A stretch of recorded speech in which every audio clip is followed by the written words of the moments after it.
So a number of things you said in there, right? So maybe we represent the voice of the customer. And it's pretty hard to say the voice of the customer isn't the highest authority in the business. So there's one school of thought. It's okay, Matt, when you're in a meeting with another department, they should be like hands down on the table. What is Matt going to say? Because Matt represents the voice of the customer. Now, what's interesting though is you get a lot of data, right? And data helps fuel information, knowledge, decision making. How much are you data focused? Like when we're talking to voice of the customer, how do you articulate voice of the customer, I guess is the question. That's a great question. It is great to have data. I think that's important. And in some conversations, you're dead in the water without that. Certainly at a company like Google, we love data.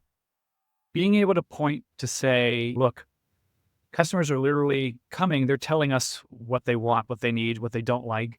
Here's the data. Let's cut that by market. Let's cut that by you name it so that we can drill down and say, look, these are the parts of the business that we think maybe need the most focus for a customer experience improvement. That can be powerful. Data supports those conversations. And it's like the table stakes, I think, for having some of those conversations. To take it a step further, though, I've always found it very useful, actually, to also look at the individual, the story, be a storyteller with this. Sometimes getting a customer quote, putting an executive on a call with a customer or letting them listen in, like describing that customer experience, the one customer's experience can really highlight sort of the frustration or the love or whatever it is you're trying to get through. It puts a color to it that the data just won't have.